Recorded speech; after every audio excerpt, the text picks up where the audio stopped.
क्योंकि मेरी class normally second या थर्ड ही होती है ना, ओनली सेकंड ही होती है दोनों में, है ना। तो आज थोड़ा सा कुछ रीअरेंजमेंट था ड्यू टू सम रीजंस, है ना। नेक्स्ट वीक से ऐसी हो जाएगी जैसे यूजुअल रहती है, that is changes for today only, है ना। तो कुछ एंगेजमेंट थी इसलिए मैंने चेंज करवाया, ठीक है। चलो, तो आज जो आपको है ना कि लास्ट क्लास में जो हमने पढ़ा था काइनेटिक थ्योरी ऑफ गैसेस, है ना, केटीजी पढ़ रहे थे। तो मैंने बोला ही था आपको कि केटीजी और जो थर्मोडायनामिक्स है ये अनसेपरेबल है।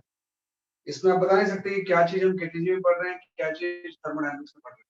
तो दोनों चीज कंबाइंड ही हम डिस्कस करते हैं, है ना। दोनों जो टॉपिक है वो हम ऐसे कंबाइंड ही डिस्कस करते हैं। तो केटीजी में एक चीज आपकी थोड़ी सी बची हुई है, वो कोई बहुत बड़ी चीज नहीं है, बस एक डेफिनेशन है ना, कि there is a one definition जो कि केटीजी में आपको पढ़ना है। तो बहुत ज्यादा लंबी चौड़ी चीज नहीं है, सिर्फ एक डेफिनेशन पढ़ना है।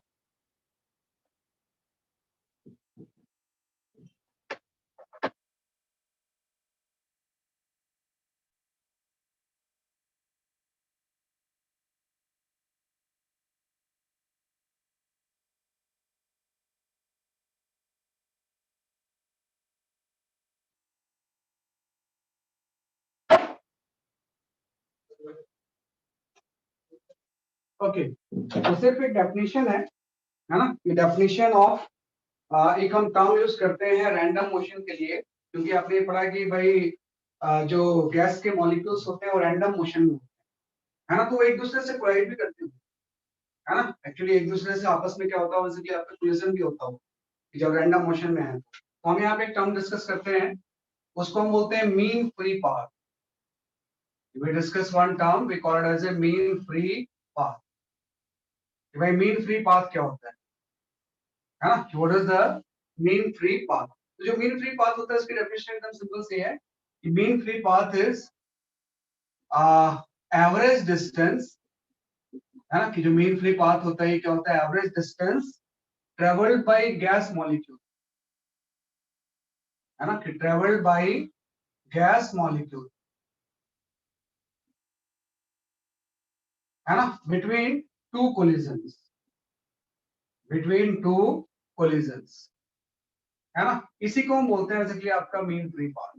Mean free path is the average distance travelled by the gas molecule between two collisions. एक बार कोलिजन हुआ है, दूसरी कोलिजन से पहले जो एवरेज डिस्टेंस ट्रेवल करेगा, इसी टर्म्स को हम क्या होते हैं, जैसे कि आपका मीन फ्री पाथ। तो ये एक एनसीईआरटी की डेफिनेशन है जो कि आपको जानना चाहिए, है ना। और जो मीन फ्री पाथ होता है, अगर मैं इसको एल से डिनोट करूं, है ना, तो जस्ट आपको एक फॉर्मूला जानना है, इसका डेरिवेशन इंपॉर्टेंट नहीं है, जस्ट एक फॉर्मूला हो जाएगा कि मीन फ्री पाथ की वैल्यू जो होगी ना, वो आपकी होती है 1/√2, है ना, पाई एन इंटू डी स्क्वायर। ये mean free path, mean free path जो एल होगा is the mean free path, और इसकी जो वैल्यू होती है वो आपकी होती है √2 पाई एन इंटू डी स्क्वायर। अब इसमें कुछ टर्म्स यूज हुए हैं, लाइक एल तो मीन फ्री पाथ है ना। इसमें जो एन है इसको हम बोलते हैं नंबर डेंसिटी, है ना, कि जो एन होता है क्या होता है, इसलिए आपका नंबर डेंसिटी, है ना। और नंबर डेंसिटी का मतलब हो जाएगा कि number of molecules per unit volume. Number density का मतलब हो जाएगा नंबर ऑफ मॉलिक्यूल, है ना, पर यूनिट वॉल्यूम। यहाँ पे नंबर ऑफ मोल्स नहीं है, पर यूनिट वॉल्यूम, है ना, कि जो स्मॉल एन होगा कि नंबर ऑफ मोल्स नहीं है बल्कि number of molecule per unit volume, इसी को हम नंबर डेंसिटी बोलते हैं। और डी जो है ये डायमीटर ऑफ वन मॉलिक्यूल, है ना, कि this is simple diameter of molecule. जो भी आपका मॉलिक्यूल है डी इसका क्या है, इसलिए आपका डायमीटर, है ना। तो जब भी अगर आपको नंबर डेंसिटी पता है और मॉलिक्यूल का डायमीटर पता है, तो इस टर्म से हम क्या निकाल सकते हैं, जैसे कि आपका मीन फ्री पाथ। और मीन फ्री पाथ क्या हो जाएगा, average distance travel by the gas molecule between the two collision. तो ये एज ए डेफिनेशन आपको याद रखनी पड़ती है, और ये फॉर्मूला काफी इंपॉर्टेंट चीज है। कई बार मेंस में या एडवांस में इसके ऊपर क्वेश्चन आते हैं, तो स्टूडेंट सिर्फ इसलिए नहीं अटेंड कर पाते क्योंकि उनको ये फॉर्मूला नहीं पता होता है। जो भी क्वेश्चन होंगे प्योरली इस फॉर्मूला के ऊपर क्या होंगे, जैसे कि आपके पेज पे मैं एक दो क्वेश्चन इसके ऊपर देता हूँ जिसमें कि हम ये फॉर्मूला यूज करेंगे, है ना। उसके बाद विल स्टार्ट द थर्मोडायनामिक्स। ये आपकी केटीजी का लास्ट टॉपिक है आपका, है ना। तो उसके बाद थर्मोडायनामिक्स हम स्टार्ट करते हैं। I will share one question. Sir, could you please wait for a minute? Okay,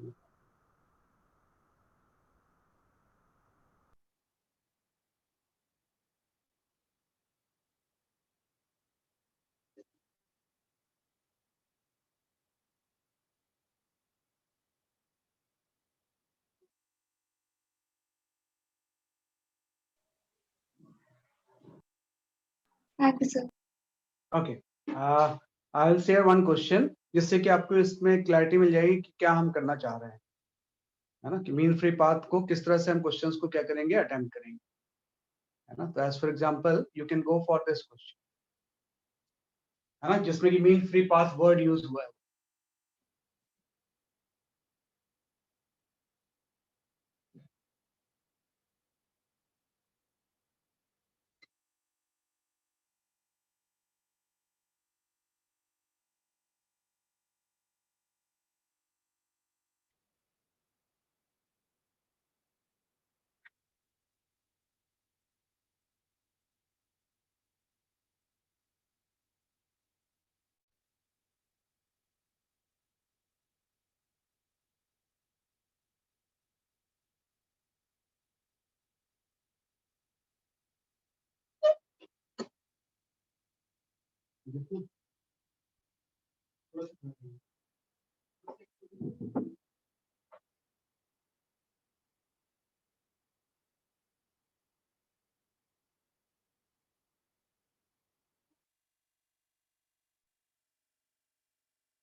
आइए मैं चेक करता हूँ आपके आंसर्स जो आप भेज रहे हो ना, लेट मी चेक।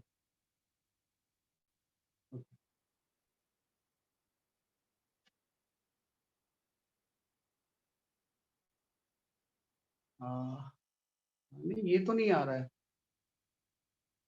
थोड़ा आराम से करो इसे सॉल्व ना, थोड़ा टाइम लगेगा इसे।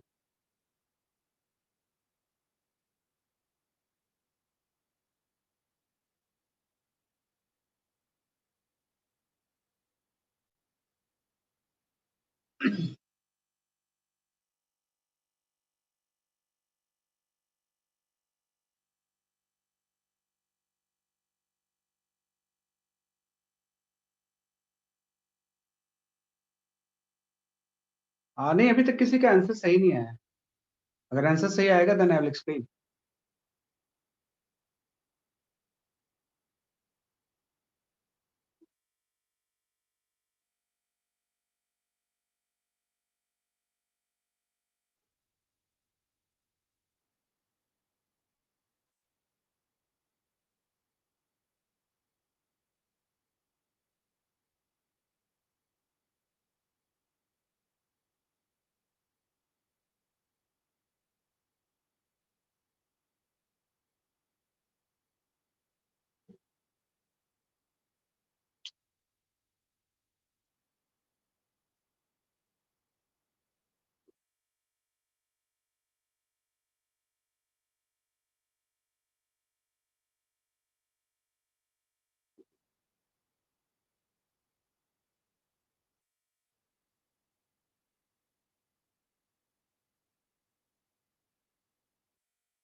अभी तक किसी का आंसर नहीं आ रहा है। Let me explain this question, है ना।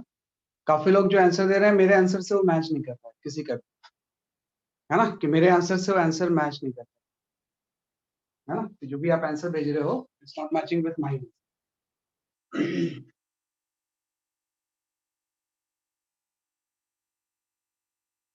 Okay, I will explain this question. देखो क्या होता है, नंबर डेंसिटी के बारे में आपको थोड़ा सा समझना होगा कि व्हाट इज द, नहीं अभी आज ही स्टार्ट करेंगे। नंबर डेंसिटी के बारे में थोड़ा सा आपको समझना होगा कि हम नंबर डेंसिटी जो होगा वो किस तरह से बात करेंगे, है ना, कि नंबर ऑफ डेंसिटी जो होता है वो क्या होता है। तो जो स्मॉलर है ना वो number of molecules per unit volume. तो क्वेश्चन ये था कि प्रेशर P एंड 200 केल्विन पे अगर लेंथ इतनी है, मीन फ्री पाथ इतनी है, तो P/4 और 800 केल्विन में मीन फ्री पाथ कितना होगा। फिर उसको कंपेयर करके एन की वैल्यू आपको निकालनी है। तो बेसिकली ये जो रिलेशन है ना, इसमें तो प्रेशर एंड टेम्परेचर आ ही नहीं रहा है ना, तो पहले तो उसको प्रेशर एंड टेम्परेचर के टर्म्स में लाना होगा। तो उसके लिए हम नंबर डेंसिटी यूज करेंगे। तो स्मॉल एन की वैल्यू हो जाएगी capital N by V, capital N total number of molecules by volume हो जाएगा। अब ये एन बाई वी में भी प्रेशर एंड टेम्परेचर नहीं है ना, तो आपको गैस लॉ तो हम हर जगह भी यूज कर सकते हैं, है ना, always use the gas law. हम यहाँ पे यूज करेंगे PV equal to N R, है ना, कि भाई यहाँ पे जो हम यूज करेंगे वो क्या यूज कर लेंगे, चलिए आपके PV equal to N R. और आपको पता है कि जो इसमें एन है ये नंबर डेंसिटी नहीं है, बल्कि ये तो मोल्स है। हमेशा ध्यान रखना कि सेम सिंबल दो चीजों के लिए अगर हम यूज कर रहे हैं तो क्या हम यूज कर रहे हैं, तो ये नंबर डेंसिटी है एन बाई वी, और यहाँ पे नंबर ऑफ मोल्स।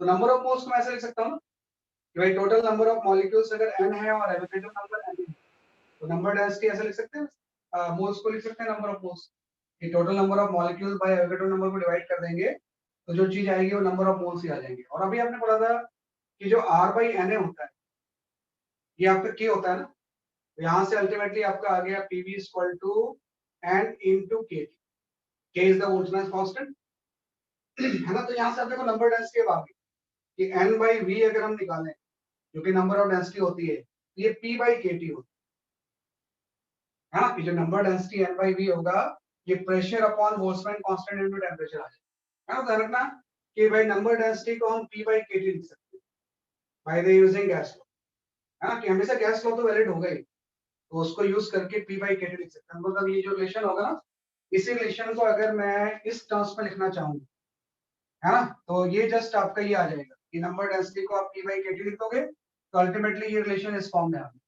कि भाई के टी बाई रूट टू पाई और स्मॉल एन की जगह पे पी आ गया इनटू डी स्क्वायर, ये आपका आंसर है ना। अब इस रिलेशन को यूज करके आप सॉल्व कर लो, है ना, कि भाई इसमें आपको पता है कि रूट टू कांस्टेंट है, पी पाई कांस्टेंट है, डायमीटर ऑफ मॉलिक्यूल भी कांस्टेंट ही होगा ना, क्योंकि मॉलिक्यूल तो आप चेंज कर नहीं रहे हो, टेम्परेचर और वही चेंज कर रहे हो, और के तो कांस्टेंट होते ही है। तो यहाँ से एल की वैल्यू जो होगी वो directly proportional to the T by Q, है ना, कि टेम्परेचर बाई प्रेशर हो गया। तो इससे आप सॉल्व कर लो कि भाई अब जो आएगा इसका आंसर क्या है, तो अब आप सॉल्व कर लो। तो क्या आंसर आ रहा है मुझे बताओ, है ना, कि के और टी के टर्म्स में चेंज करके हम इसको एनालाइज कर सकते हैं। इसको यूज करके हम क्या करेंगे, एनालाइज।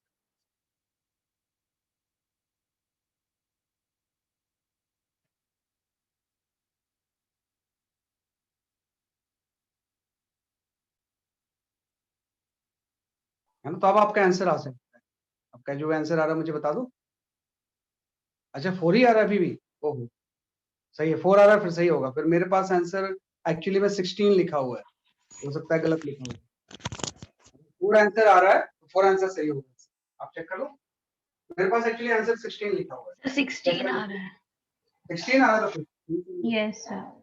हाँ मेरे पास जो आंसर है दैट इज 16 इज गिवन। हाँ सही है आयशा मनस्वी, सही आप आंसर था, है ना। कहीं पे 4 में कोई एक टर्म आप मिसिंग होगा, है ना। तो यहाँ पे जो आंसर आएगा मीन फ्री पाथ का, ये आपका आ जाएगा 16 इंटू 10 टू पावर माइनस 7,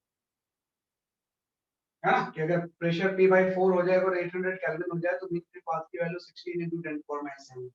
तो ये 16 तो आपको लिखना था, तो जो आपका पूछा हुआ है उसका आंसर 16 है, तो 16 इज द करेक्ट आंसर, है ना। और हो सकता है कोई चीज आप मिस कर रहे हो, है ना, तो हम इस तरह से कर सकते हैं। तो 16 is the correct answer. So 10 to the power minus 6 था वहाँ पे। 10 पावर माइनस 6 है माइनस 7, Minus minus 6 मतलब था। इसमें माइनस 6 है, क्वेश्चन में मतलब यहाँ पे माइनस 6 है ना, अदरवाइज 1.6 आ रहा होगा, सही बात है ना। तो हम इस तरह से इस तरह से आप इसको सॉल्व करो। हाँ 10 पावर माइनस 6 बिल्कुल सही है भाई। मेन में तो 10 पावर माइनस 7 दिया हुआ है, इसमें 10 पावर माइनस 6 दिया, तो उसके अकॉर्डिंग 16 दे रहा है ना। तो इस तरह से मीन फ्री पाथ के क्वेश्चंस आपको एनालाइज, तो 16 इज द करेक्ट आंसर, है ना। तो हम कर सकते हैं इसे, सही है ना, 16 इज द करेक्ट आंसर, सही है।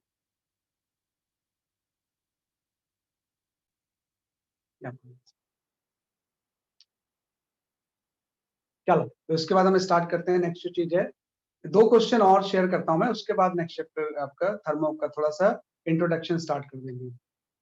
आज सिर्फ इंट्रोडक्शन ही होगा, उसके बाद क्योंकि एक वीक आप थोड़ा सा मैकेनिक्स पे कंसंट्रेट कर लेंगे, है ना, जो लॉज ऑफ मोशन वगैरह है क्योंकि आपके exams.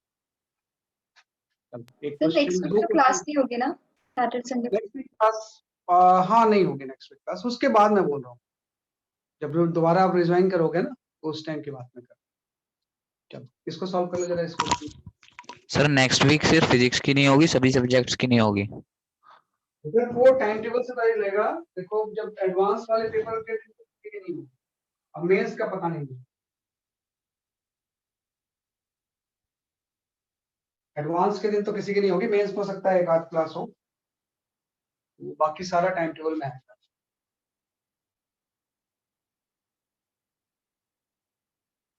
Just solve this question.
That's your answer is correct.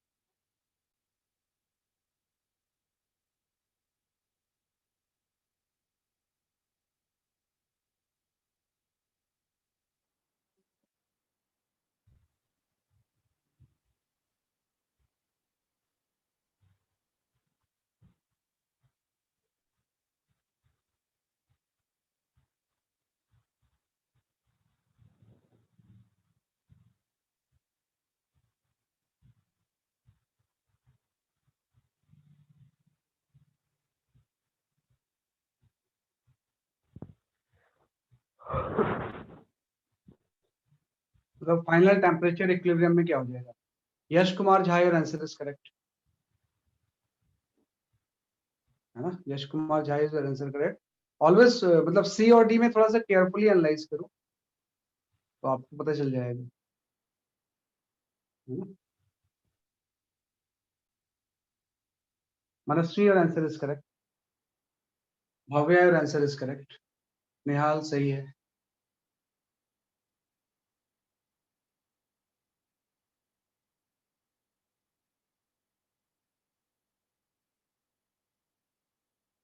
दीपक सही आंसर आपका, कग्रा सही है। आयशा आप सही है, आपका answer, now your answer is correct.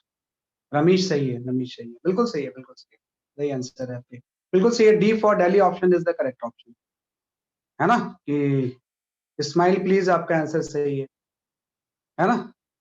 D option is the correct option, है ना।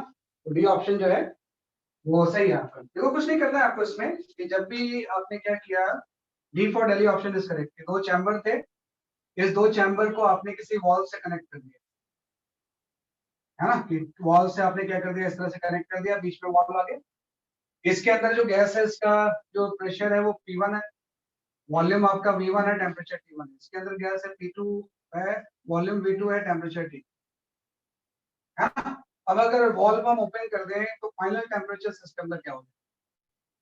तो सिंपल से आप इंटरनल एनर्जी से इसको निकालोगे कि अगर इसमें इंटरनल एनर्जी गैस की U1 है, इसमें U2 है, तो एनर्जी तो कंजर्व रहेगी ना, कहीं बाहर तो कोई जाए नहीं रही। तो अब जो सिस्टम की टोटल इंटरनल एनर्जी होगी वो U equal to U1 plus U2 है ना, कि U इक्वल टू क्या हो जाएगा, चलिए आपका U1 प्लस U है ना, इंटरनल एनर्जी कंजर्व रहेगी क्योंकि बाहर से कोई इंटरेक्शन हो ही नहीं रहा है ना। तो U equal to U1 plus U2 हो गया। U1 की वैल्यू आप पुट कर दो, U का फॉर्मूला हम जानते हैं, U का फॉर्मूला होता है half NFRT is the formula for U है ना। U का फॉर्मूला जो होता है वो क्या होता है, हाफ NFRT। यहाँ से U1 की वैल्यू क्या हो जाएगी, half of N1 F R into T1 plus आपका U2 हो जाएगा half of N2 F R into T2। और जब दोनों का कॉम्बिनेशन होगा तो इसकी इंटरनल एनर्जी आपकी हो जाएगी half N1 plus N2। Degree of freedom तो सेम ही रहेगा क्योंकि सेम नेचर की गैस मिक्स की है ना आपने, गैस का नेचर थोड़ी चेंज किया आपने, एयर ही था, एयर ही कंबाइंड हो गया। तो NF into R into T आपको निकालना। यहाँ से कॉमन टर्म्स तो बहुत सारे कैंसिल ही हो गए है ना। तो आपका जो T आ गया, T की वैल्यू आपकी है N1 T1 plus N2 T2 by N1 plus है ना। अब आपको नंबर ऑफ मोल्स तो आ जाएगा ना गैस लॉस है भाई, अगर प्रेशर वॉल्यूम एंड टेम्परेचर पता है तो गैस लॉस से नंबर ऑफ मोल्स जो होंगे ना वो P बाई RT तो होते हैं। तो N1 की वैल्यू हो जाएगी P1 V1 बाई RT1 और N2 की जो वैल्यू हो जाएगी वो आपकी हो जाएगी P2 V2 बाई RT2 है ना। इसकी वैल्यू उसको आप यहाँ पुट कर दो। तो जैसे हम पुट करेंगे तो डी ऑप्शन आपका सही, डी फॉर डेली ऑप्शन है ना, एनर्जी कंजर्व करके दोनों की इंटरनल एनर्जी आपने क्या कर दी, ऐड कर दी। तो जब भी किसी चैम्बर में कोई बाहर से इंटरेक्शन नहीं तो जस्ट इंटरनल एनर्जी को सम कर देते हैं, तो ये आपका क्वेश्चन नंबर 2 जो कि केटीजी से रिलेटेड है। क्वेश्चन नंबर 2 जो कि केटीजी से क्या है related। तो डी फॉर डेली ऑप्शन है ना, बहुत क्लोज एक्चुअली दोनों आंसर है ना, तो कई बार उसमें गड़बड़ होता है। सर सर बिना केटीजी के भी तो हो सकता है सर, गैस स्टेट के कॉन्सेप्ट से। उससे भी कर सकते हैं, उससे भी कर सकते हैं। भाई सब चीजें सेम ही है ऑलमोस्ट, थोड़ी कोई डिफरेंस थोड़ी है। गैसेस स्टेट केटीजी थर्मोडायनामिक्स सब इंटरलिंक चैप्टर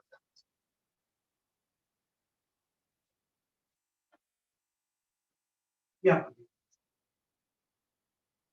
या नहीं। चलो तो ये हमने सॉल्व किया। इसके बाद हम आ जाते हैं नेक्स्ट क्वेश्चन के ऊपर। ये कॉन्सेप्चुअल क्वेश्चन है, थोड़ा सा इसको एकदम केयरफुली आप करना है ना। एकदम केयरफुली करोगे तो आपको पूरा केटीजी का मेन जो कंसेप्ट है वो आ जाएगा कि भाई क्या इसमें हम मेन जो डिस्कस करना चाह रहे हैं।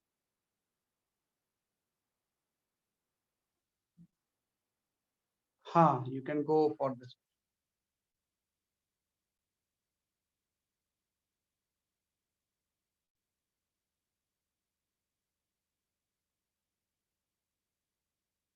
ये लास्ट क्वेश्चन है।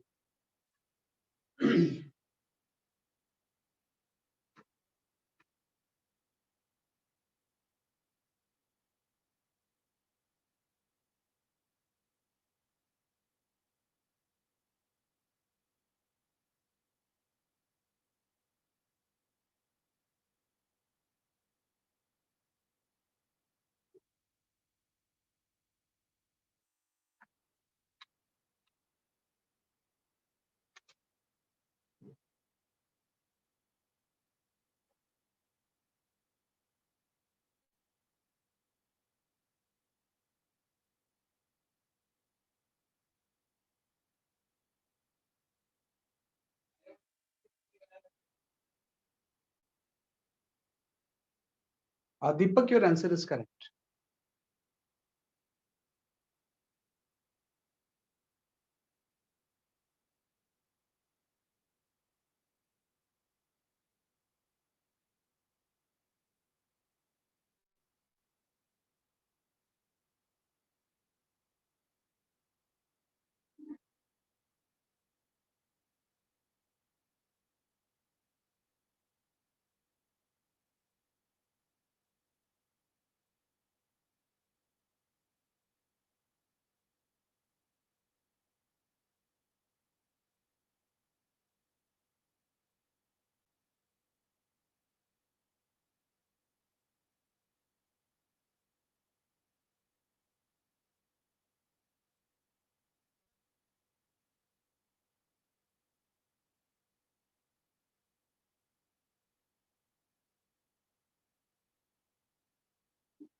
अभी तक एक ही आंसर सही आया है, दीपक ने जो भेजा है।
हाँ, Riya Gupta, your answer is correct.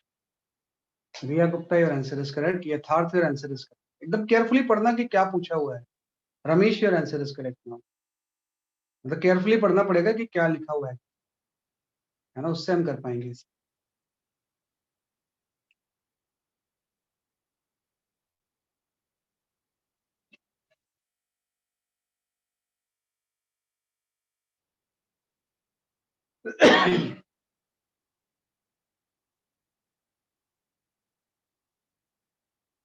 Anirudh, your answer is correct. Aishi, your answer is correct. Manasvi, your answer is correct.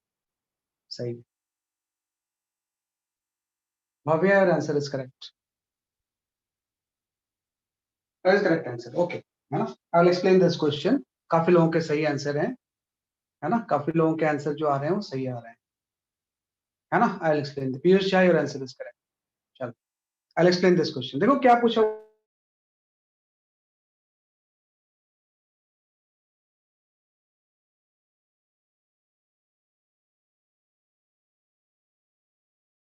मास स्वयं हो गया। अब इसने बोला है कि रेशियो बताना है किसके बीच में, है ना? कि भाई इसमें एक चीज रखना, W क्या है और V क्या है ना? तो V W स्क्वायर जो है वो X कंपोनेंट है ना? ये X कंपोनेंट है ना ऑफ A, है ना? कि मीन स्क्वायर वेलोसिटी का X कंपोनेंट W स्क्वायर है ना? और आपको जो V स्क्वायर दिया हुआ ये X कंपोनेंट नहीं है, ये mean square velocity. This is the mean square velocity of, है ना? Mean square velocity of V, है ना? ये दोनों का वर्ड का मतलब आप समझ लो कि क्या दिया हुआ है आपको। तो मीन स्क्वायर वेलोसिटी तो हम जानते ही हैं भाई, mean square velocity under root में यूज किया इसलिए मीन स्क्वायर वेलोसिटी बोल रहा है।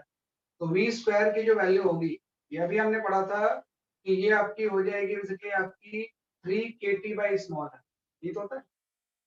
मीन स्क्वायर वेलोसिटी की जो वैल्यू होती है वो 3 kT बाय क्या होती है, जैसे कि आपकी स्मॉल है ना? ये इसमें बोल्ट्जमैन कांस्टेंट है, T टेंपरेचर है, मास है ना? तो जब हम mean square velocity of the b लेंगे, तो b जब लेंगे तो ये आपका हो जाएगा 3 kT, तो सेम है, मास की जगह पे 2m आ जाएगा, यहाँ पे 2m आ जाएगा। ये इस मॉलिक्यूल का जो मास है उसका कितना है, आपका 2m। तो ये आपका b का मीन स्क्वायर वेलोसिटी आ गया। जब हम x कंपोनेंट लेंगे तो आपने पढ़ा होगा, जब मैंने लिखाया होगा तो ये मैंने लिखा होगा कि भाई जो v स्क्वायर होता है ना, ये सबके समित होता है vy square plus vz square, है ना? और अब इसके बाद रैंडम मोशन है तो सबका एवरेज सेम ही होगा। सिग्मा लगा दूंगा मैं इसके आगे, तो सिग्मा के साथ ही आता होगा। तो सिंपल सा vx स्क्वायर जो होगा ना, ये आपका सिग्मा v स्क्वायर बाय 3 हो जाता है। ये आपने पढ़ा हुआ है कि 1/3 होता है, जो आपने डेरिवेशन में यूज किया। तो जो W है वो मीन स्क्वायर वेलोसिटी नहीं, उसका x कंपोनेंट। तो हम यहाँ पे W स्क्वायर की जगह पे एक 1/3 भी आप लगाओ, है ना? 1/3 ऑफ 3 kT बाई है ना? 1/3 ऑफ 3 kT बाई क्या हो जाएगा, और इसका मास तो m ही है ना? दोनों का टेम्परेचर T ही है, तो T आपने पुट कर दिया।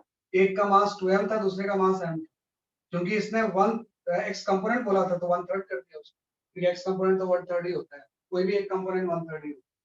अब इसके बाद दोनों का आप रेशियो निकालो, है ना। तो जैसे मैं दोनों का रेशियो निकालूंगा विल गेट द आंसर, है ना, कि भाई इसने रेशियो जो बोला हुआ है वो W²/V² बोला, तो 2/3 आपका है ना। इसमें ये एंड टू एंड की कोई यूज नहीं, है ना, कि एंड टू एंड से आंसर जो है वो क्या है कि आपका इंडिपेंडेंट 2/3 है ना। सर हाँ बोलो। सर जो ये V² है ये RMS है ना, root mean square speed. Yes sir. RMS sir जो हमारा Vx² होता है वो 1/3 ऑफ सिग्मा V² के बराबर होता है, और सर जो हमारा VRMS होता है वो सर हमारा सिग्मा V²/n होता है। तो सर ये तो मतलब डिफरेंट। एन तो कैंसिल ही हो जाएगा ना भाई, एन नंबर ऑफ मॉलिक्यूल्स तो सेम ही रहेंगे ना उसमें। जब आप एन लोगे तो नंबर ऑफ मॉलिक्यूल्स क्या रहेंगे, जैसे कि आपके सेम ही रहेंगे, है ना, तो उससे फर्क नहीं पड़ता इसमें। भाई जब भी आप इसको निकालोगे ना तो किसी एक गैस के लिए निकालोगे, तो जो डेरिवेशन उसमें देखना, डेरिवेशन जब मैंने किया था ना तो मैंने सबके आगे एन से डिवाइड कर दिया, है ना, इस तरह से एन से आपने क्या किया था, डिवाइड कर दिया सब, है ना। तो इसको फिर 1/3 किया था, लेकिन एन तो अल्टीमेटली कैंसिल हो जाएगा ना, तो सिग्मा स्क्वायर में ही 1/3 आ जाएगा। एक बार डेरिवेशन यस आप सर। Yes sir. अगर एन है तो एन के साथ निकाल लेंगे, 2n तो n के साथ, तो सर जो भी हाँ फिर सर यही रिलेशन बन जाएगा ना हमारा कि V RMS का square is equals to 3 × Vx²। हाँ बोल सकते हैं 3 × Vx², बिल्कुल सही, यस सर। 3 × Vx² आ जाएगा, तो उसको यूज करते हैं क्योंकि वो n वाला टर्म तो कैंसिल ही हो जाएगा, हम बोलते यस जरूर सर। और हाँ आगे कर सकते हैं। तो इस तरह से आपका तो ये आपका, तो इसका जो आंसर आएगा वो 2 है। तो ये तो जस्ट हमने काइनेटिक थ्योरी ऑफ गैसेस पढ़ा। अब हम आ जाते हैं जो आपका इसका नेक्स्ट टॉपिक है, दैट इज योर थर्मोडायनेमिक्स।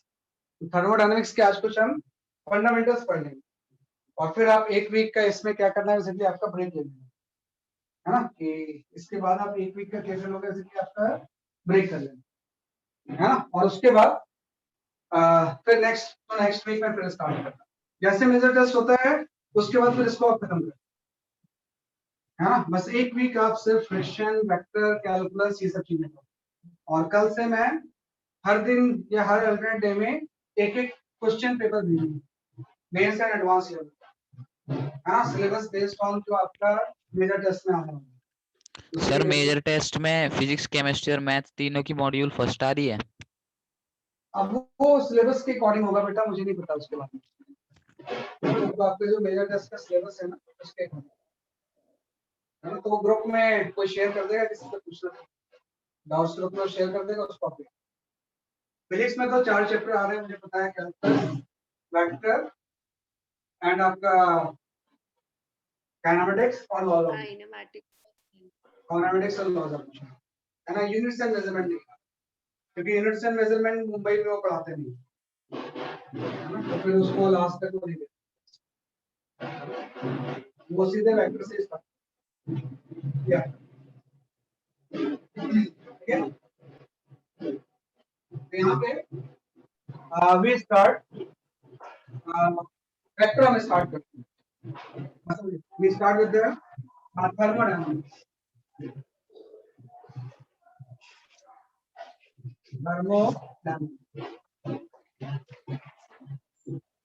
है ना। तो जो थर्मोडायनामिक्स होता है इसकी सिंपल सी डेफिनेशन है कि thermodynamics is branch of physics in which we study about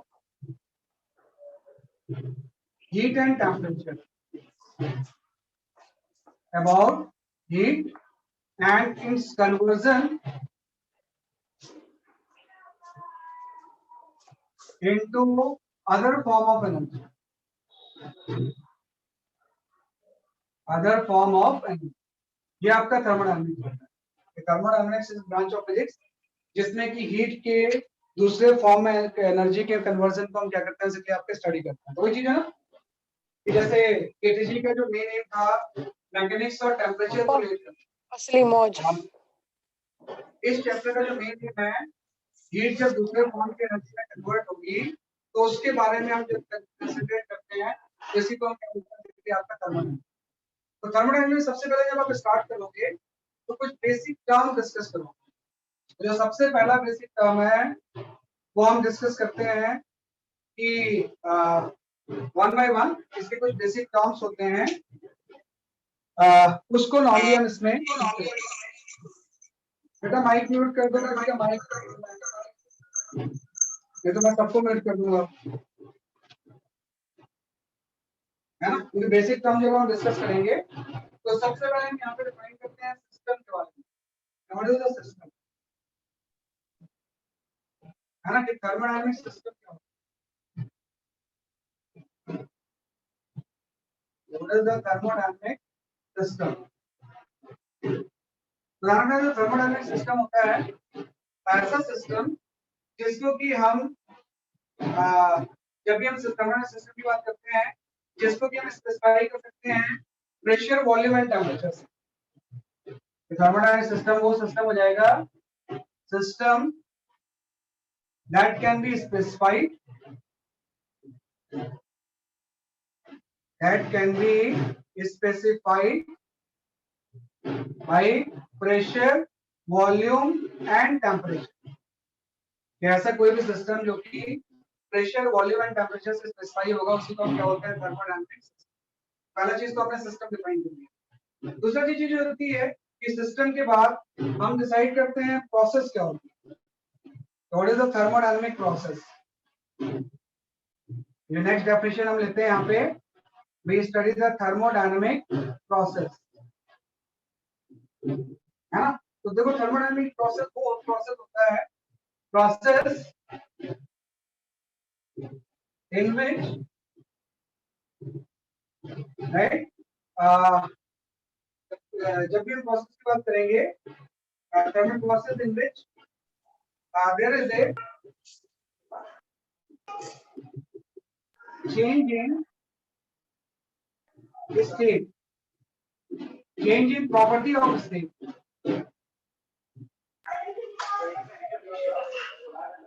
properties of state, that is pressure, volume and temperature, है ना। भाई थर्मोडायनामिक प्रोसेस वो प्रोसेस होता है process in which there is a change in property of state, उसी को हम बोलते हैं थर्मोडायनामिक प्रोसेस। तो फर्स्ट डेफिनेशन ये होगी, सेकंड ये होगी, इसके बाद हम आते हैं थर्मोडायनामिक साइकिल, है ना। भाई तीसरे केस में हम यहाँ पे आ जाएंगे, उसको हम बात करेंगे थर्मोडायनामिक साइकिल, है ना। तो जो थर्मोडायनामिक साइकिल होता है it's a combination of, let's say combination of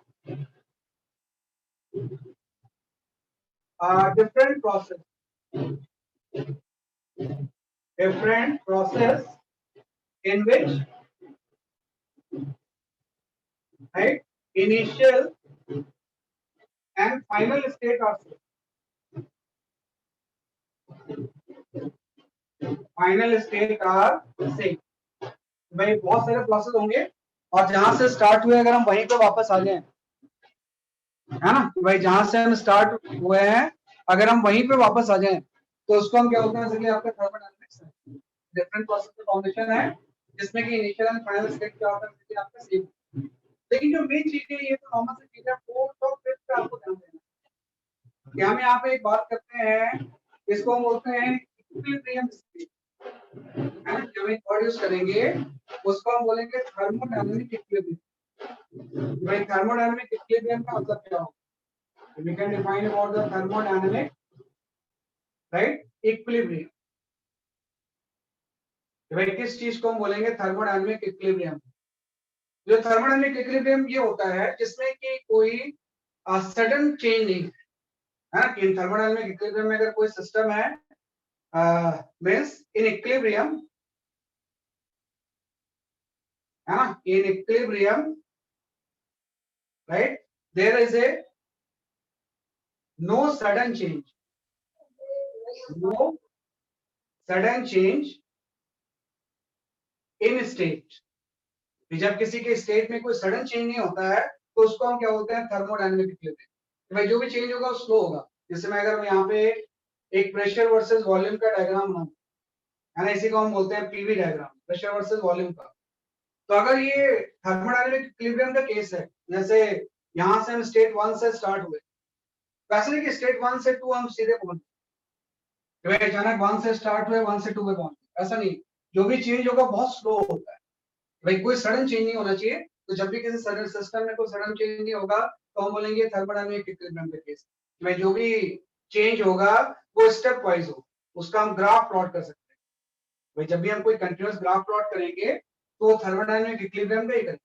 अगर नॉन इक्विलिब्रियम होगा तो क्या होगा, 1 से सीधे 2 पे आ जाएगी, है तो उसको ग्राफ प्लॉट कर ही नहीं सकते। तो जब मैं अगर पीवी डायग्राम बना रहा हूँ तो ये स्टेट 1 से स्टेट 2 क्या है, कोई सडनली नहीं गया है, ये बहुत सारे इंटरमीडिएट स्टेप है ना, उससे गया है। तो इसी को हम बोलते हैं थर्मोडायनेमिक इक्विलिब्रियम, है ना। इसके बाद एक डेफिनेशन आती है सर कि, हाँ बोलो। सर, तो थर्मोडायनेमिक इक्विलिब्रियम तभी तो होता है ना जब सारी जगह टेम्परेचर सेम ही होता है।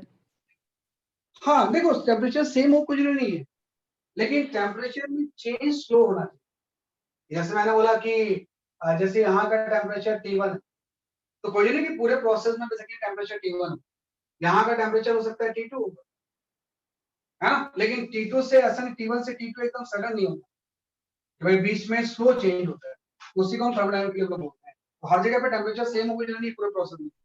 अगर T1 में कोई सडन चेंज नहीं हो रहा है तो थर्मोडायनेमिक इक्विलिब्रियम, T2 में कोई सडन चेंज नहीं हो रहा है तो थर्मोडायनेमिक इक्विलिब्रियम है।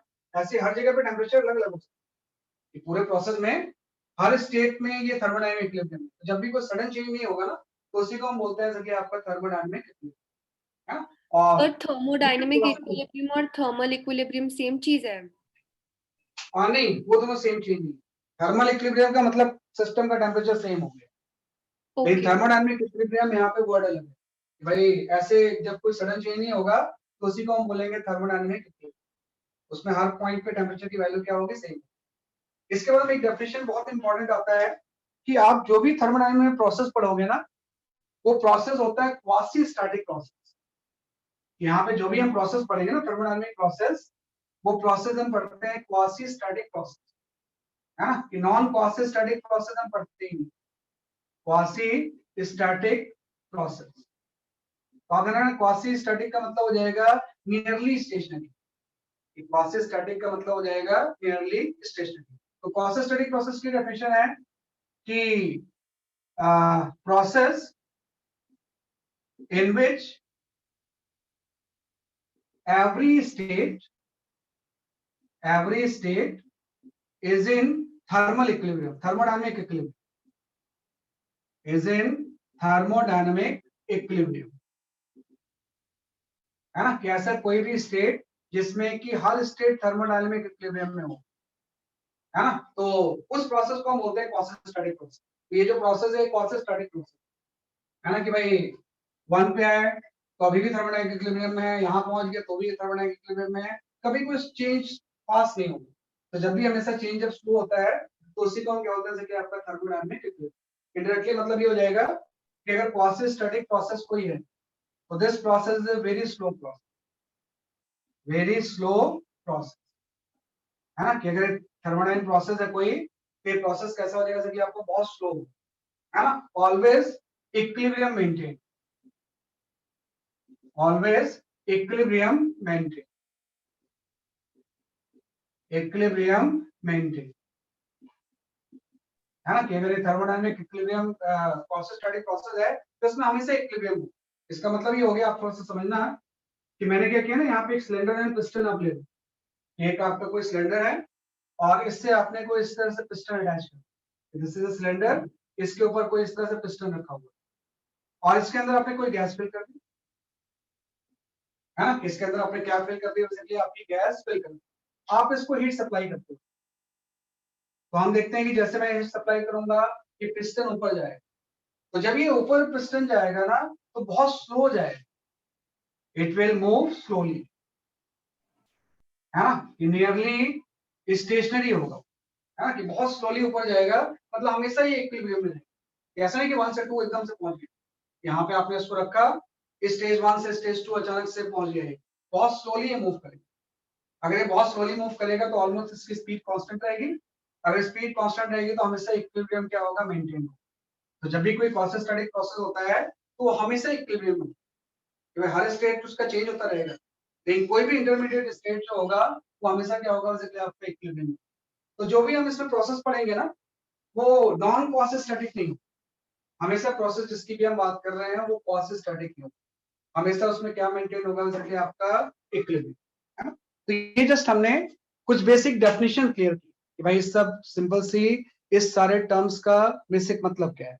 अब हम आ जाते हैं कुछ डेफिनेशन कि भाई सबसे पहले जो हम टर्म डिफाइन करेंगे, we define thermodynamic work done. भाई थर्मोडायनामिक्स में how to calculate the work done.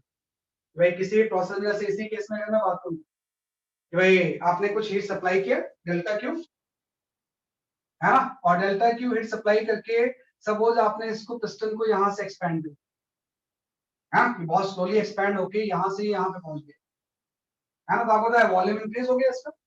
तो जब मैं बात करूंगा इस केस में थर्मोडायनामिक वर्क डन की, है ना, कि इस पूरे प्रोसेस में वर्क डन कितना हो गया, है ना, कि मैं बात करूंगा थर्मोडायनामिक वर्क की।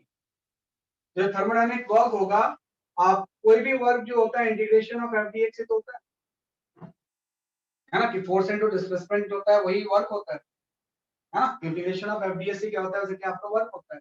फिर आपको पता है यहाँ पे जो फोर्स हम ले लेंगे वो प्रेशर के टर्म्स पे ले लेंगे, मैं लिख सकता हूँ force is equal to pressure into area, है ना, और A into D X change in volume हो जाएगा।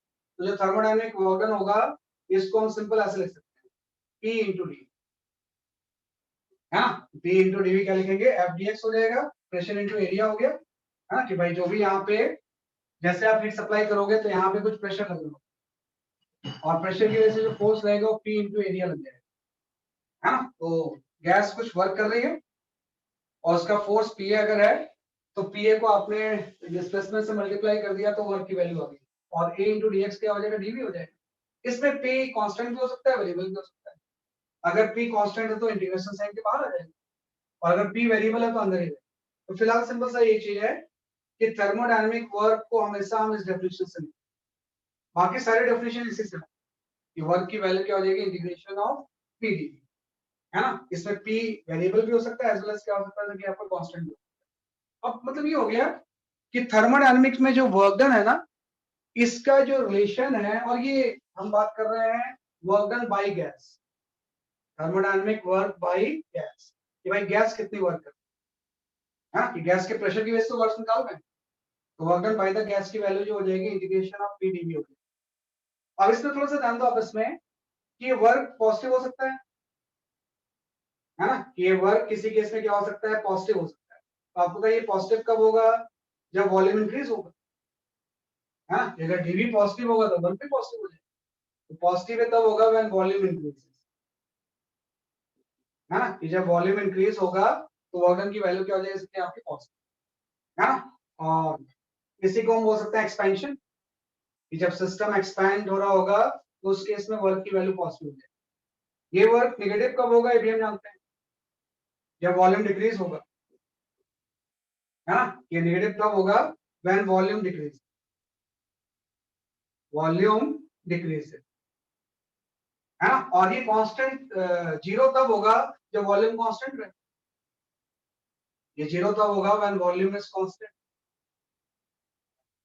है ना, कि वॉल्यूम की वैल्यू क्या रहेगी, कि आपकी कांस्टेंट, राइट। तो सिंपल चीज है कि अगर मैं इस पिस्टन को एक्सपैंड ही नहीं होने दूं या किसी क्लोज्ड वेसल में कोई हीटिंग हो रही है तो हमेशा वॉल्यूम कांस्टेंट रहता है, कोई वर्क नहीं होता। मैं अगर पिस्टन को मैं यहाँ पे लॉक लगा दूं और कितनी भी हीट सप्लाई करूं तो इसमें कोई वर्क नहीं है ना, वर्क का रिलेशन इसमें सिर्फ इससे वजह कि आपके वॉल्यूम चेंज। तो ये वर्क की डेफिनेशन है, पॉजिटिव, नेगेटिव एंड जीरो। ऐसे ही इस हीट को आपने लास्ट चैप्टर में डिफाइन किया था कि अगर मैं हीट सप्लाई कर रहा हूं इसमें तो हीट सप्लाई की वैल्यू कितनी होगी, है ना, यहाँ पे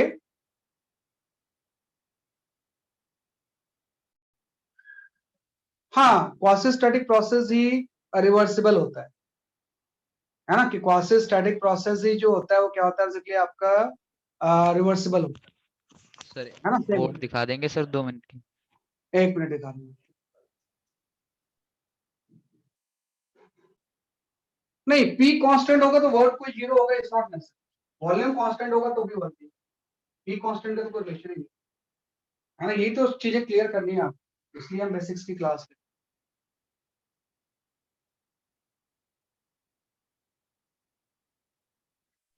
सर जो एक बेटा यहीं से क्वासिस्टैटिक, स्टार्ट कर लो, यहीं से स्टार्ट कर लो आप, इसी से मेन चीज होगा। बाकी तो हम डेफिनेशंस की हम बात कर रहे हैं, उसको आपको किसी Yes. बुक्स में डेफिनेशन मिल जाएंगे, यहीं से आप स्टार्ट कर लो, है ना। ये आप इसी को कर लो, इससे समझ आ गया कि वर्क की वैल्यू पॉजिटिव होगी जब वॉल्यूम इंक्रीज होगा, नेगेटिव होगी जब वॉल्यूम डिक्रीज होगा, और जीरो होगी तो वर्क की वॉल्यूम क्या रहेगा, इसलिए आपका कांस्टेंट, है ना। ऐसे ही अगर हम हीट की बात करें कि भाई जो हीट सप्लाई कर रहे हैं उसकी वैल्यू कितनी होगी, ये मैंने लास्ट क्लास में आपको बताया कि जब भी आप थर्मोडायनामिक्स में हीट सप्लाई डेल्टा क्यू की अगर हम बात करें तो ये आपका होता है एन सी डेल्टा, है ना। या आपको हीट सप्लाई कर रहे हो तो उसका टेम्परेचर चेंज होगा, तो जो हीट सप्लाई की वैल्यू हो जाएगी वो कितनी हो जाएगी, N C into delta. N is the number of moles, C molar specific heat होती है जो कि अलग अलग प्रोसेस के लिए डिफरेंट होती है, और डेल्टा टी जो होता है वो चेंज इन टेम्परेचर है ना। सी जो इसमें है this is known as a molar specific, ये जो टर्म होता है क्या होता है बेसिकली आपका मोलर स्पेसिफिक हीट, है ना। तो आपने क्या किया ना, आपने कुछ हीट सप्लाई की, कुछ वर्क हुआ, है ना, कुछ ना कुछ यहाँ पे क्या हो गया बेसिकली आपका वर्क हुआ। ऑब्वियसली बात है अगर इस सिस्टम का टेम्परेचर चेंज होगा तो चेंज इन इंटरनल एनर्जी भी तो होगा, तो हम यहाँ पे एक वर्ड और यूज करेंगे, चेंज इन इंटरनल एनर्जी। ये तीन चीजें इसमें होती, चेंज इन इंटरनल एनर्जी। तो आपने चेंज इन एनर्जी को डिफाइन किया था कि या तो आप इसको इस फॉर्म में लिख दोगे, half N F R into delta T, क्योंकि अगर टेम्परेचर चेंज होगा तो इंटरनल एनर्जी में भी चेंज होगा, तो half N F R into delta T, या इसी को हम लिख सकते हैं N C V delta T. Change in internal energy जो होती है वो N C V delta T, C V इसमें हो जाएगा specific heat at a constant work, है ना। कैसे होता है आप अभी जान जाओ। तो ये आपका चेंज इन एनर्जी आ गया। तो चीज है कि भाई वर्क का पॉजिटिव नेगेटिव का हमने कॉन्सेप्ट क्लियर कर, तो भाई जब वॉल्यूम बढ़ेगा तो पॉजिटिव होगी, वॉल्यूम डिक्रीज होगा तो नेगेटिव होगी, कांस्टेंट होगा तो जीरो होगी। ऐसे हीट के भी पॉजिटिव नेगेटिव का कांसेप्ट होता है कि जब हम सिस्टम में हीट सप्लाई करेंगे तो वो पॉजिटिव होगा। ये सिंपल सा, जब हीट आप सप्लाई करोगे, हीट सप्लाई जब होगी तो ये जो हीट जो होगी वो पॉजिटिव होगी, है ना। कि किसी भी सिस्टम में बाहर से जब हम हीट सप्लाई करेंगे तो वो पॉजिटिव होगी, और जब सिस्टम से हीट बाहर जाएगी तो हीट नेगेटिव होगी, हीट रिजेक्टेड, है ना। तो बाई कन्वेंशन ये क्या होती है, जैसे आपके नेगेटिव होगी। जब सिस्टम में हम हीट सप्लाई करेंगे तो पॉजिटिव होगी, और जब हम रिजेक्टेड करेंगे तो क्या होगा, जैसे आपकी नेगेटिव। ऐसे चेंज इन एनर्जी, भाई आपने बोला इंटरनल एनर्जी का रिलेशन तो सिर्फ टेम्परेचर से, टेम्परेचर के ऊपर ही इंटरनल एनर्जी क्या करती है, आप पे डिपेंड करती है। तो सिंपल सा ऐसा है कि जब किसी सिस्टम का टेम्परेचर इंक्रीज होगा, ये टेम्परेचर क्या होगा, जैसे आपका इंक्रीज होगा, तो टेम्परेचर जब इंक्रीज होगा तो डेल्टा यू पॉजिटिव होगा, है ना। और जब टेम्परेचर डिक्रीज होगा, किसी भी सिस्टम में अगर टेम्परेचर आपका डिक्रीज हो रहा है तो डेल्टा यू की वैल्यू नेगेटिव होगी, है ना। जब टेम्परेचर इंक्रीज होगा तो डेल्टा यू पॉजिटिव, जब टेम्परेचर डिक्रीज होगा तो डेल्टा यू क्या हो जाएगा, नेगेटिव हो जाएगा। अगर किसी सिस्टम में टेम्परेचर कांस्टेंट है, किसी भी सिस्टम में अगर टेम्परेचर आपका कांस्टेंट है तो डेल्टा यू की वैल्यू जीरो, है ना। तो तीन टर्म को ही थर्मोडायनामिक्स रिलेट करता है कि आपने सिस्टम में कुछ हीट सप्लाई की, उसका कुछ पार्ट, है ना, जो भी आप सिस्टम में हीट सप्लाई करोगे उसका कुछ पार्ट यूज होगा वर्क में, वहां से निकाल लेंगे हम, और कुछ पार्ट यूज होगा इसके टेम्परेचर को बढ़ाने।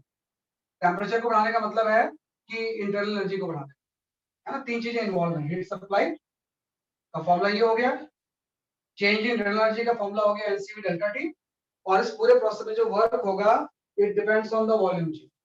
अगर डीवी पॉजिटिव है तो वर्क पॉजिटिव, डीवी नेगेटिव है तो वर्क नेगेटिव, और डीवी अगर जीरो है, v कांस्टेंट है, तो वर्क की वैल्यू भी क्या होगी, आपकी जीरो है, राइट। तो पहले आप इसको सर हाँ बोलो। सर जब टेम्परेचर डिक्रीज होता है तब डेल्टा यू नेगेटिव आता है, नेगेटिव तो आता सर है, बिल्कुल। जो तो फिर तब तो हीट रिलीज करी जा रही है ना बॉडी के द्वारा। ऐसा मत बोलो, देखो कोई भी चीज जो है ना उसका एक दूसरे से ऐसे रिलेशन नहीं है कोई, है ना। अभी आप एक इंडिविजुअल करो, अब आप समझ जाओ, तीनों चीजों Okay, को हम sir. रिलेट नहीं करेंगे, है ना कि भाई इतनी सर जल्दी। चेंज इन इंटरनल एनर्जी का जो ये आपने फॉर्मूला लिखवाया है, ये आपने केटीजी में भी बताया था ना? केटीजे से ही आया है, वहीं से यस सर. डिराइव होता है भाई। इंटरनल एनर्जी का मतलब है पोटेंशियल एनर्जी तो होती नहीं है गैस की, तो काइनेटिक एनर्जी होती है। तो काइनेटिक एनर्जी और इंटरनल एनर्जी सेम चीज यस सर. है, तो वहीं से आया है, वहीं से होगा। भाई पूरे केटीजे का मेन एम ये फॉर्मूला ही डिराइव करना, पूरा जो हमने काइनेटिक थ्योरी ऑफ गैसेस पढ़ा ना, उसका मेन एम था इंटरनल एनर्जी डिफाइन करना कि गैस की इंटरनल एनर्जी का मतलब क्या है। वो depends on the temperature. Internal energy का मतलब सिर्फ काइनेटिक होगा, और काइनेटिक टेम्परेचर के ऊपर डिपेंड है। थर्मोडायनामिक्स में दो टर्म और आ गए, heat supply and work include कर दिया।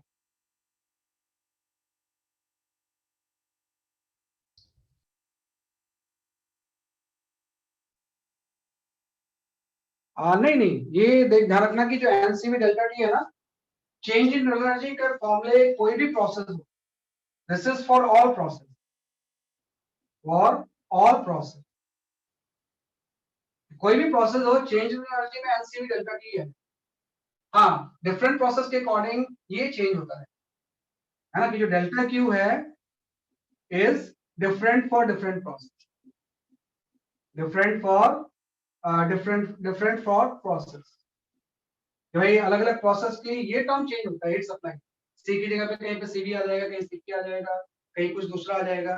लेकिन जो डेल्टा यू है इसमें सीवी है ना, कि वो डिफाइनिंग डेफिनेशन ही उसकी वही कि heat supplied eight a constant volume, है ना, कि heat supplied eight a constant volume को ही हम क्या बोलते हैं, चेंज इन टेम्परेचर। तो कांस्टेंट वॉल्यूम होगा ना, अभी पढ़ोगे इससे पहले आप इसको लिख लो। अब देखो मैंने जब हीट सप्लाइड लिखा ना, तो यहाँ पे सी के नीचे कुछ लगाया नहीं है, एक जनरल सी ले लिया, सी कुछ भी हो सकता है। कहीं जब मैंने डेल्टा यू लिखा तो स्पेसिफिकली सीवी लिखा, प्रोसेस कोई भी हो, डेल्टा यू में सीवी यूज है ना, कि डेल्टा यू में क्या यूज होगा, जैसे कि आपका सीवी।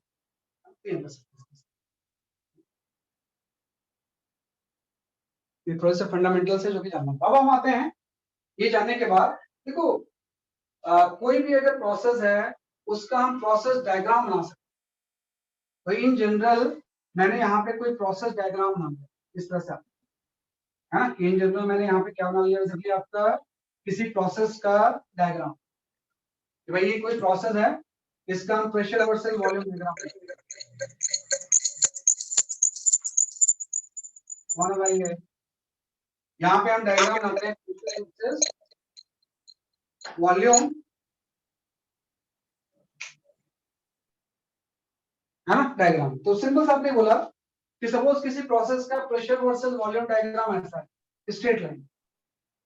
भाई प्रोसेस 1 से हम प्रोसेस 2 पे पहुंचे via through this straight line, है ना, कि प्रोसेस 1 से अगर प्रोसेस 2 में हम पहुंचे तो वाया किससे पहुंचे, जैसे कि आपके स्ट्रेट लाइन, है ना। स्ट्रेट लाइन का इक्वेशन भी हम बाद में लिख सकते हैं, है ना। तो आपसे बात है कि यहाँ पे कुछ प्रेशर इसका P1 होगा, यहाँ पे वॉल्यूम इसका कितना हो जाएगा V1, और प्रेशर यहाँ पे वॉल्यूम V2 हो गया, और प्रेशर की वैल्यू कितनी होगी, जैसे कि आपकी P2, है ना। तो जब हम 1 से 2 जाएंगे इस तरह से, तो हम वर्क तो निकाल सकते हैं ना, इस पूरे प्रोसेस में जो वर्क होगा, वर्क की वैल्यू होती है इंटीग्रेशन ऑफ पी डीवी, और ये जो चीज होगी ये आपका area under the PV diagram हो जाएगा। ये जो चीज होगी क्या हो जाएगी, जैसे कि आपकी एरिया अंडर पीवी डायग्राम, है ना, कि इस पूरे प्रोसेस में जो वर्क होगा इंटीग्रेशन ऑफ पी डीवी हो जाएगा, और ये किसके इक्वल हो जाएगा, area under the PV diagram, है ना। वो आपको पता ही है कि भाई एरिया अंडर द कर्व जो होता है वो work integration of P dV हो जाएगा। तो ये एरिया जो होगा यही वर्क होगा।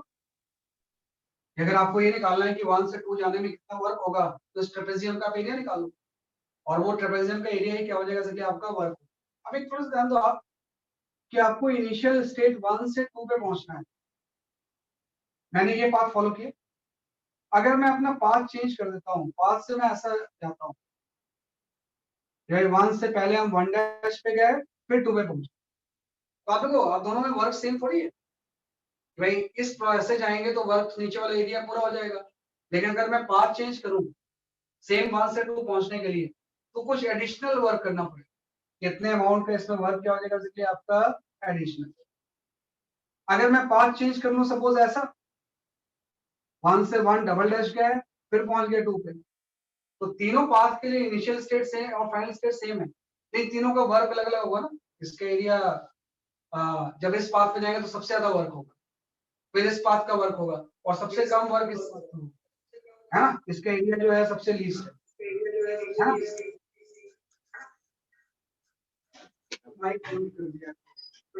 यहाँ से कि हर पाथ के लिए वर्क की वैल्यू क्या है आपके डिफरेंट है। हम ये बोलेंगे कि जो थर्मोडायनामिक वर्क डन होता है इससे पाथ फंक्शन, एक चीज यहां से कंक्लूड हो गई कि thermodynamic work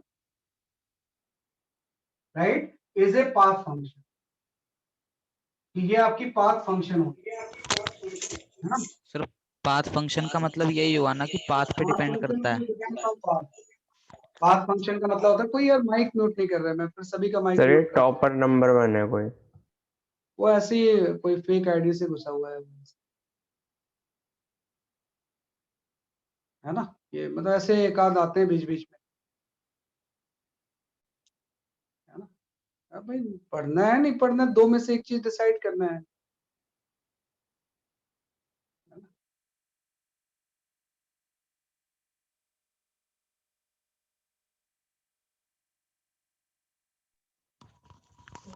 sir board show करते, यस हाँ ठीक है।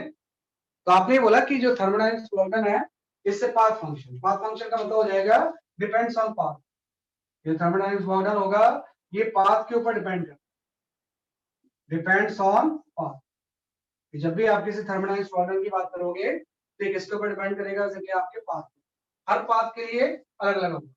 Even if initial and final state same, initial final state her case में सेम है तो भी हर पाथ के लिए क्या होगा, जैसे आपका सेम। जैसे वर्क डन पाथ फंक्शन है वैसे ही जो आपकी हीट सप्लाइड होती है ना, कि अगर मैं बात करूं यहाँ पे हीट की, तो जो हीट सप्लाइड या रिजेक्टेड होती है वो भी पाथ फंक्शन है। हीट सप्लाइड और rejected is also a path function, और rejected right is also path function, also path function. वो तो डिपेंड करेगा क्योंकि सी जो होगा चेंज होता रहेगा ना, क्योंकि अभी आपने पढ़ा जो डेल्टा क्यू की वैल्यू होती है वो कितनी होती है, एनसी डेल्टा है ना। तो अगर पाथ चेंज होगा मतलब प्रोसेस का नेचर चेंज होगा, और प्रोसेस का नेचर चेंज होगा तो सी चेंज होगा। तो हर पाथ की हीट सप्लाइड और रिजेक्टेड भी क्या होगी, सेम। भाई इस पाथ से जाए तो कुछ अलग हीट होगी, इस पाथ से जाए तो कुछ अलग होगी, इस पाथ से जाएगी तो कुछ अलग हीट होगी। और ना इस W को भी मैं डेल्टा W लिख लेता हूँ, इसी फ्रैक्शन वर्क की हम बात करते हैं। तो work path function heat, heat भी पाथ फंक्शन, लेकिन बड़ा सरप्राइजिंग चीज है कि इनका जो डिफरेंस होता है वो पाथ फंक्शन नहीं होता है। भाई work is path function, heat is path function, लेकिन जो Q एंड वर्क का डिफरेंस होता है Q माइनस W है ना, ये state function is same for all path, same for all path, इसी को हम बोलते हैं स्टेट फंक्शन, है ना। कि अगर इनिशियल और फाइनल स्टेट सेम है तो हर पाथ के लिए हीट एंड वर्क डिफरेंट होगा, लेकिन दोनों का जो डिफरेंस होता है वो सारे पाथ के लिए सेम होता है। और इसका डिफरेंस क्या होता है हम जानते हैं, कि जो Q माइनस W है इसका डिफरेंस डेल्टा U ही तो हो जाएगा। कि जो Q माइनस W होता है इसी को हम बोलते हैं जैसे कि आपका डेल्टा U, और delta U of course state function है, क्योंकि डेल्टा U सिर्फ टेम्परेचर के ऊपर डिपेंड करता है। डेल्टा U की जब भी हम वर्ड यूज करेंगे तो डेल्टा U की वैल्यू तो फिक्स होती है ना, हाफ NF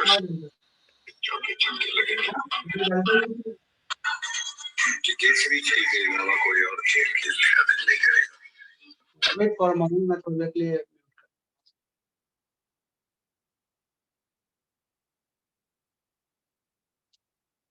है ना, ये आपका। तो जो डेल्टा U की वैल्यू होती है वो half NF R into delta T होता है। और इसको आप देखो, ये सब चीजों को तो प्रोसेस को मतलब है नहीं, तो कांस्टेंट है, number of mole, degree of freedom, तो डेल्टा T के ऊपर तो डिपेंड करेगा। तो आप किसी भी प्रोसेस से जाओ, अगर इस प्रोसेस में चेंज इन टेम्परेचर सेम है तो डेल्टा U की वैल्यू सेम रहेगी। तो बस मतलब डेल्टा U जो है ये स्टेट फंक्शन है ना, कि जो डेल्टा U होता है ये क्या होता है, जैसे आपका स्टेट फंक्शन, स्टेट फंक्शन है ना। तो ये जो चीज होती है कि हर पाथ के लिए क्यू अलग होगा, हर पाथ के लिए डब्ल्यू अलग होगा, ये जो दोनों का डिफरेंस होता है डेल्टा यू, ये स्टेट फंक्शन सारे पाथ के लिए सेम होता है। इसी को तो हम बोलते हैं फर्स्ट लॉ ऑफ थर्मोडायनेमिक्स।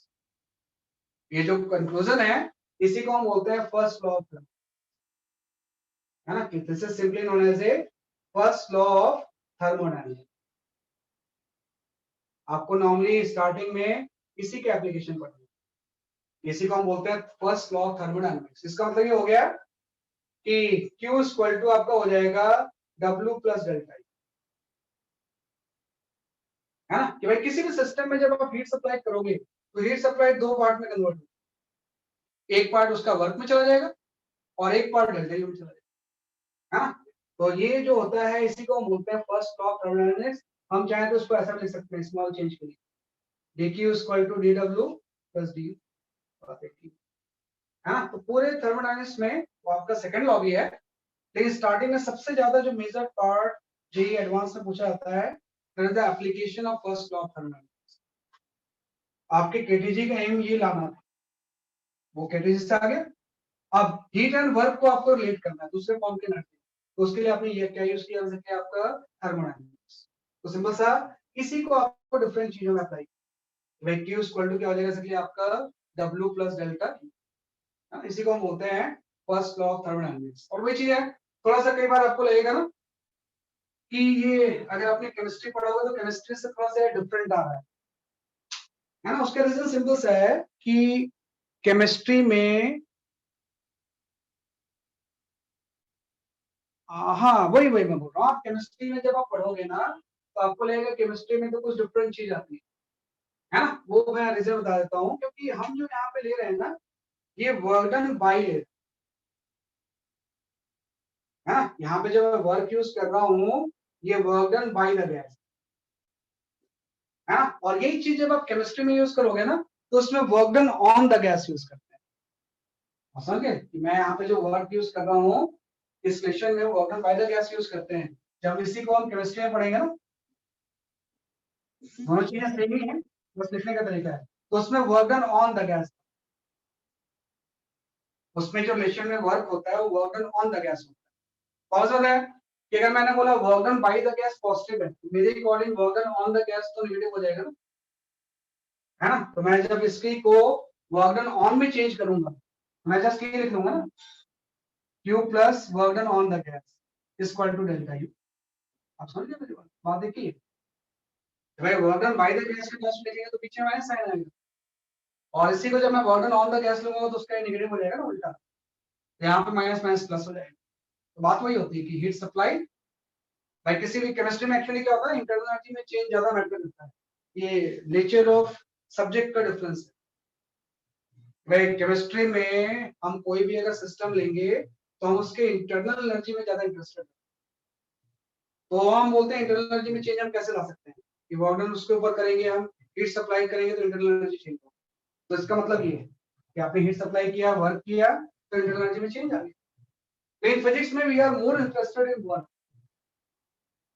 है ना, कि हम जो वर्क में ज्यादा इंटरेस्टेड रहते हैं। तो हम बोलेंगे जो भी आप हीट सप्लाई करोगे उसका कुछ पार्ट वर्क में चला जाएगा और जो डिफरेंस बच जाएगा वो डेल्टा यू। तो ध्यान रखना कि फिजिक्स में जब मैं ये रिलेशन लिख रहा हूं तो यहाँ पे work done by the gas, है ना, वही चीज केमिस्ट्री में हम work done on the gas के टर्म्स में, है ना। तो दोनों का रिलेशन क्या रहता है जैसे कि आपका सेम ही रहता है। फिलहाल आप इसी को यूज करो, है ना। तो ये आपका आ गया Q इक्वल टू क्या हो जाएगा जैसे कि आपका क्या, तो इसी को हम यूज करते हैं, तो एज पर रिक्वायरमेंट हम इसमें यूज करते हैं। दोनों चीजें सेम है, कोई इसमें क्लैश नहीं है ना, कि दोनों जो कॉन्सेप्ट है वो क्या है बेसिकली आपके सेम है ना। वो सही किसी ने क्वेश्चन पूछा भी हुआ है कि भाई Q plus W equal to U होता है, तो जब Q plus W equal to U हम लिखेंगे तो work done on the gas में, और जब Q minus W equal to delta U लिखेंगे तो work done by the gas.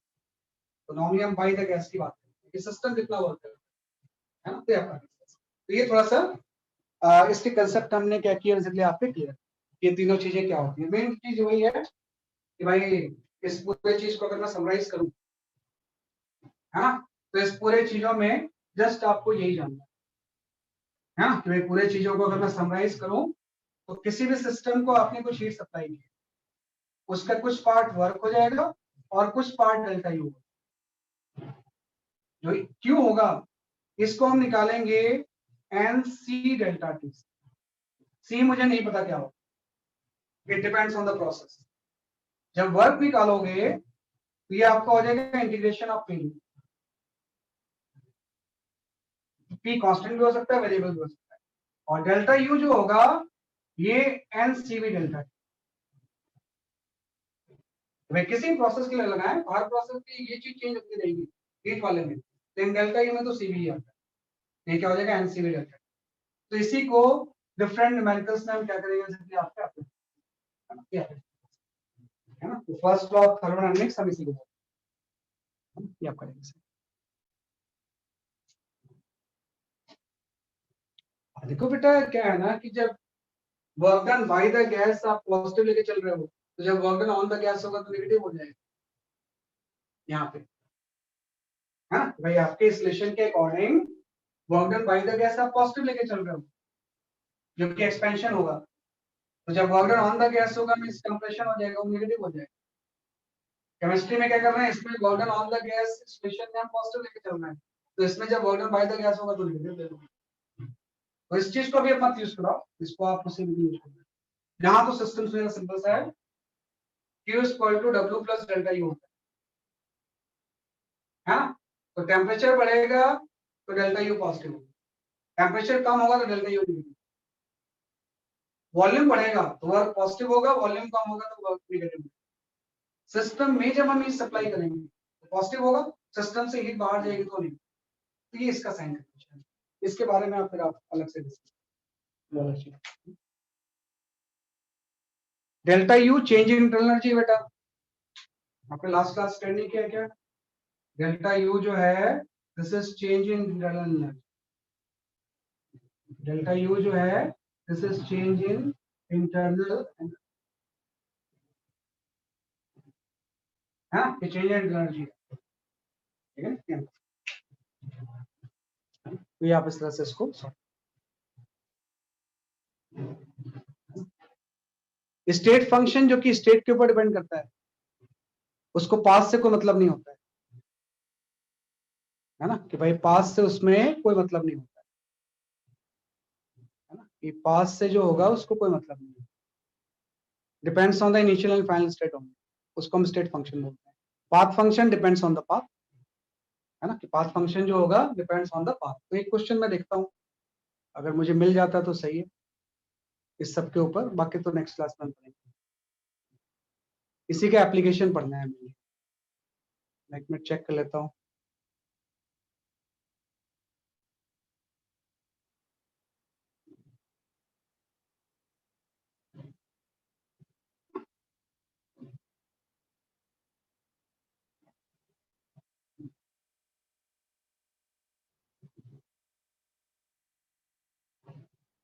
हाँ, you can go for this question.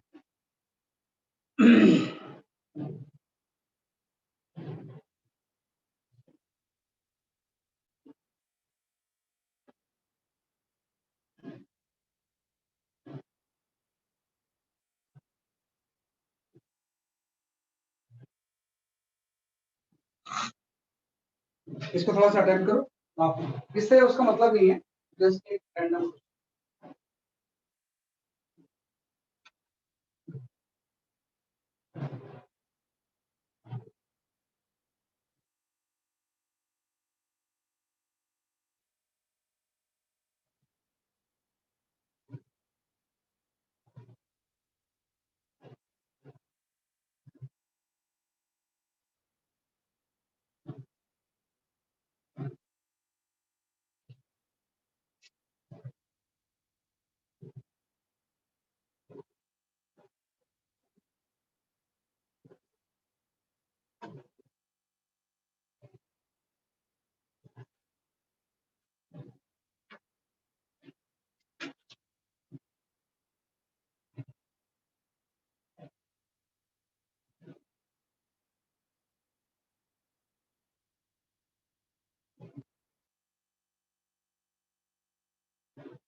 मतलब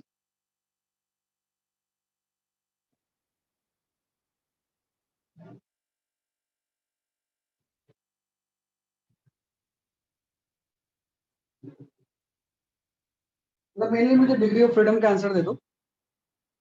अच्छा ए बी सब कुछ का आंसर देना पड़ेगा।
इतना टाइम क्यों लग रहा है?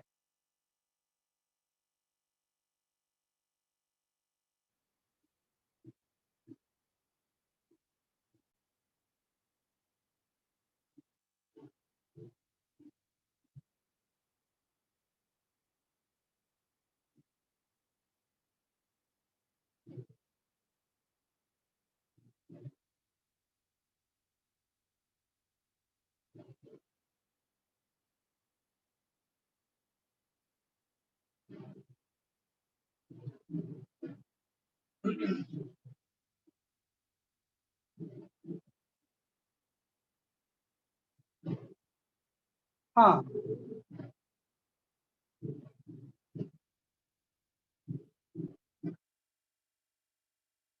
सही है, थर्ड सही आपका आंसर है, अनिरुद्ध सही आपका answer, Aniruddh your answer is correct. बिल्कुल सही, आईसी आपके तीनों आंसर सही है, वेरी गुड। आईसी ने तीनों का आंसर एक साथ दिया है, ऑल आंसर आर करेक्ट। यथार्थ आपके ए और बी पार्ट सही, ए और बी पार्ट सही।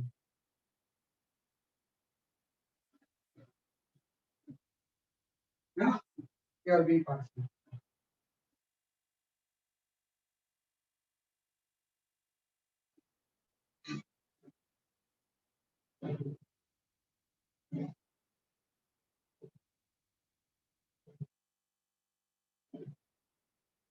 आदित्य 6 का वो सी पार्ट का आंसर सही नहीं यार आपका ना, यथार्थ सी पार्ट का आंसर सही नहीं है।